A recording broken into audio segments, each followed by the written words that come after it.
नमस्कार दोस्तों, all TT तैयारी चैनल में आप सभी साथियों का फिर से एक बार स्वागत है। साथियों, आप सभी के द्वारा बार बार पूछा जाता है कि मेरा जो मेधा अंक है वो बहुत ही कम है, यानी कि 60 से नीचे है, तो मैं कैसे काउंसलिंग करवाऊं। जैसे कि कल मैं काउंसलिंग सेंटर पे गया था तो वहाँ पे भी बहुत हमारे ऐसे साथी थे जिनका कहना था कि मेरा जो मेधा अंक है वो 60 से नीचे है, तो मैं क्या करूं। मैं 1 to 5 में भी फॉर्म भर रखा हूँ, 6 to 8 में भी भर रखा हूँ, मैं इंग्लिश में भरा हूँ, किसी ने बताया हिंदी में भरा हूँ, किसी ने बताया सोशल साइंस में भरा हूँ, तो कोई मैथ साइंस में भरे हैं। इस प्रकार से बहुत हमारे साथी हैं जो आजकल बहुत ही परेशान चल रहे हैं और उनका कमेंट भी बहुत ज़्यादा आता है, लेकिन उनके ऊपर में आज तक कोई इस प्रकार की कोई वीडियो नहीं बनी।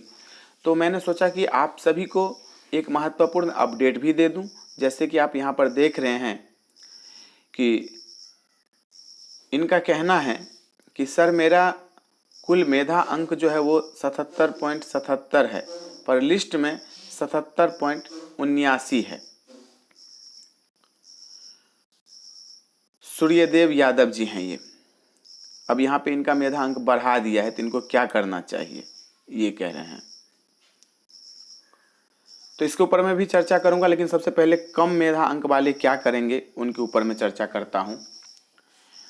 आप लोग घबराइए नहीं, बात तो बहुत ही देखा जाए तो एक सोचनीय बात है कि मेधा अंक आपका कम है और जिस प्रकार से काउंसलिंग की प्रक्रिया चल रही है तो आपका कहाँ होगा नहीं होगा अभी कुछ पता नहीं है।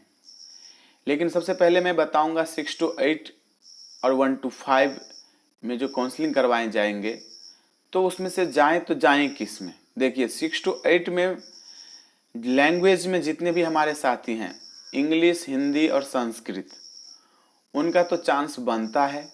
लेकिन सोशल साइंस में यदि कोई 60 से नीचे वाले हमारे साथी हैं तो ज़्यादा से ज़्यादा मैं यही आपको सुझाव दूंगा कि आपने जो 1 to 5 में फॉर्म अप्लाई किया है उसमें आप देख लीजिए, चाहे बिहार के किसी भी कोने का मतलब क्यों ना नियोजन इकाई हो और आपको लगता है कि उस प्रखंड में 1 to 5 में ज़्यादा सीट है और वहाँ पर मैं जाऊँगा तो मेरा हो जाएगा, तो आपको वहीं जाना चाहिए।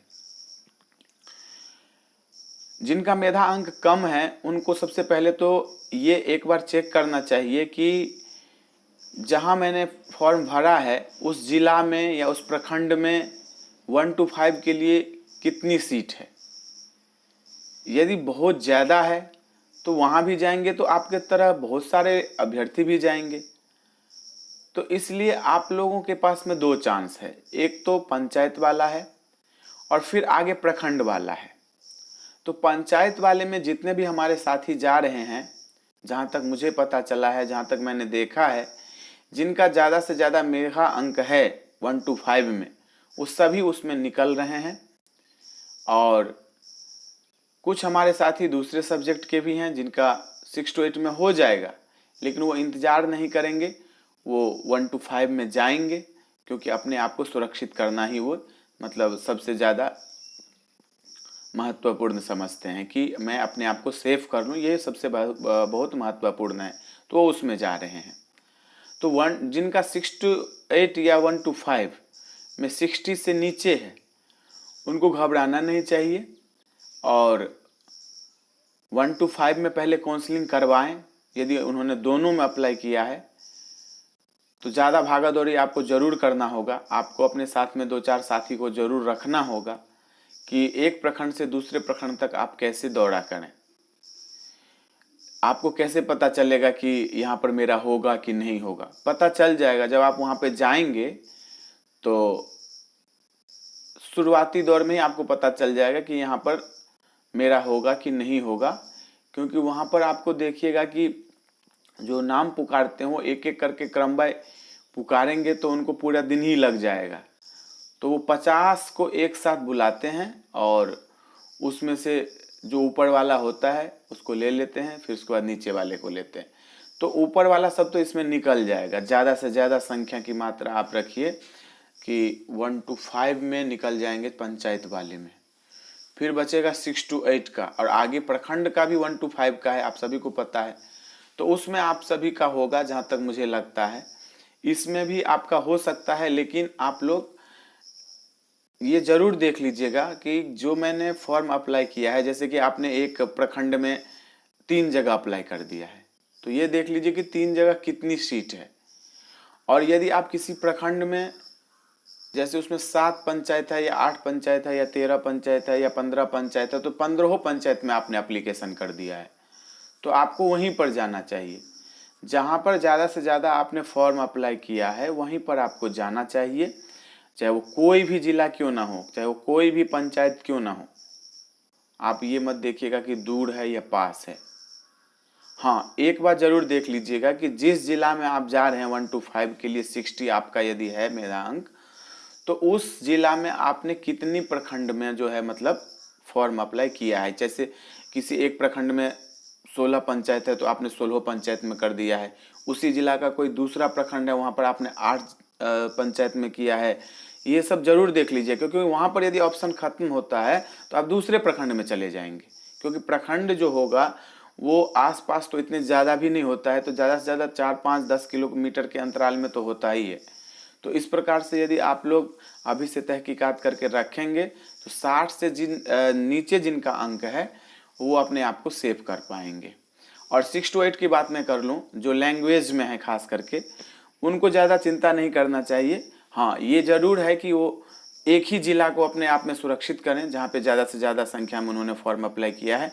चाहे किसी ने मुजफ्फरपुर में किया है और उनका जो है वो 60 से नीचे है, तो मुजफ्फरपुर का जो एक जगह होगा काउंसलिंग ब्लॉक का, तो वहाँ जा कर के वो अपने बैठें और इंतज़ार करें, घबराएं नहीं, क्योंकि बाद में ऐसा होगा कि जिनका मेगा अंक कम है उनका होगा। और एक बात और बता देना चाहता हूँ आप सभी को, जिनका सामाजिक विज्ञान है, सामाजिक विज्ञान वाले को जहाँ कहीं भी मौका मिलता है अपने आप को सुरक्षित कर लें।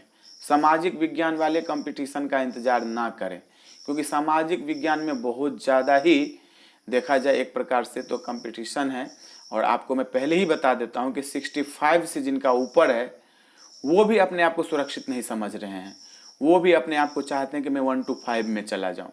तो यदि आपको 1 to 5 में मिल रहा है तो आप उसको बिल्कुल मत छोड़िएगा कि अरे भाई 6 to 8 में मेरे को जाना है, 1 to 5 में जाके क्या करूँगा।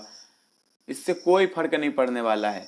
आप घर में जो बैठेंगे उससे अच्छा है कि 1 to 5 में कहीं पर आपकी जॉब लग जाएगी और आगे फिर अपना आप तैयारी करते रहिएगा। यदि आगे आपको आगे बढ़ना है तो जो भी होगा वो आगे की बात है, लेकिन ये मत सोचिएगा कि मैं सोशल साइंस का हूँ, मेरा 65 है तो मैं कैसे जाऊँ। 65 से नीचे वाला जितने भी सोशल साइंस के हमारे साथी हैं उनसे बार बार एक ही बात बोलूँगा कि 1 to 5 में जहाँ भी आपको मिल रहा है, जैसे भी आपको मिल रहा है, आप अपने आप को सुरक्षित कर लें। लैंग्वेज वाले के लिए बहुत अच्छा अवसर है, सभी का हो जाएगा, चाहे वो इंग्लिश हो, चाहे वो उर्दू हो, चाहे वो संस्कृत हो, चाहे कोई भी लैंग्वेज हो। तो साथियों, इस प्रकार से आप सभी को अपडेट देना बहुत ही महत्वपूर्ण था, क्योंकि बहुत ज़्यादा कमेंट आ रहा था, बहुत ज़्यादा फ़ोन भी आ रहा था। तो आप लोग घबराइएगा नहीं। ये नहीं है कि आपने देखा होगा कि एक बार काउंसलिंग कर दिया तो अब नहीं होगा। हम सभी को एकजुटता से फिर से आगे आना होगा। प्राथमिक शिक्षा निदेशक ने बार बार कहा है कि जब तक सीट फुल नहीं होगा तब तक हम काउंसलिंग करते रहेंगे। तो बस ये एक बात जरूर है कि आप लोग एकजुटता बना के रखिएगा, ना कि एकजुटता भंग कर दीजिएगा कि जिसका हो गया वो अपने घर में सो जाए, अब जिसका नहीं हुआ वो रोड पे भटकता रहे। सभी का साथ चाहिए, आगे तक चाहिए, जब तक 94,000 शिक्षक बहाली जो है वो पूरी तरीके से पूर्ण नहीं होगा। और आपके साथ में हर समय OLTT तैयारी चैनल है और रहेगा, आपकी बातों को आगे तक पहुंचाएगा जैसे भी होगा। और कोर टीम तो आप सभी के लिए हर समय कार्य कर रही है और करती रहेगी जहां तक मुझे पता है। अब यहाँ पर बात है कि आपका मेधा अंक बढ़ा दिया है, तो खुश मत होइएगा, आप वहाँ पर जा करके उसका सुधार करवा लीजिएगा, क्योंकि कल को यदि किसी भी प्रकार से परेशानी आएगी तो आपको नौकरी से हटा दिया जाएगा और आप बोलेंगे कि हमने थोड़ी ना बढ़ाया है, नियोजन इकाई ने बढ़ा दिया था। तो भाई जब आप ये कहते हैं कि नियोजन इकाई ने मेरा घटा दिया है, चिल्लाते हैं जोर जोर से, तो आप ये भी तो बोलेंगे जोर जोर से चिल्ला के कि मेरा बढ़ा दिया है। तो पहले ही जा करके आप अपना सुधार करवा लीजिएगा। वहाँ पर सबसे पहला काम होगा कि जब आप काउंसलिंग करवाने के लिए जाएंगे और आपका यदि मेधा अंक 5, 7 या 10 बढ़ा दिया गया है या 2, 1, तो आप उसको ठीक करवा लीजिएगा, बोल जरूर दीजिएगा। आपसे बोला जाएगा आपने आपत्ति क्यों नहीं किया, ये भी बोला जाएगा आपसे। तो इन सब बातों का भी ध्यान रखिएगा। यदि आपका मेधा अंक बढ़ा दिया है तो जो आपका करेक्ट मेधा अंक बनता है वो आप काउंसलिंग में करवा लीजिएगा, ये सुधार हो जाएगा, कोई बड़ी बात नहीं है। तो साथियों इस वीडियो को ज़्यादा से ज़्यादा शेयर कीजिएगा और कम जिनका मेधा अंक है उसके ऊपर में और वीडियो आएगा और उसका मैं तहकीकात भी कर रहा हूं। और आप सभी को अभी पंचायत वाला जो काउंसलिंग है उसमें ज़्यादा से ज़्यादा मेहनत करना चाहिए और ये ज़रूर देख लेना चाहिए कि आपने ज़्यादा से ज़्यादा फॉर्म किस जिला में अप्लाई किया है, किस प्रखंड में अप्लाई किया है, ये बात जरूर देख लीजिएगा। प्रखंड का मतलब ये कि एक प्रखंड में कितने पंचायत है, उसमें आपने कितने में अप्लाई किया है, इन बातों को ध्यान रखना है। तो चलिए अभी के लिए इतना ही, फिर मिलते हैं अगले वीडियो में। धन्यवाद साथियों। सब्सक्राइब कीजिए और टीईटी तैयारी को दबाइए इस बेल आइकन को ताकि हमारा वीडियो आपको सबसे पहले मिले। शेयर करें अपने दोस्तों के साथ ताकि वो भी उसका लाभ उठा सके। ये सब बिल्कुल फ्री है।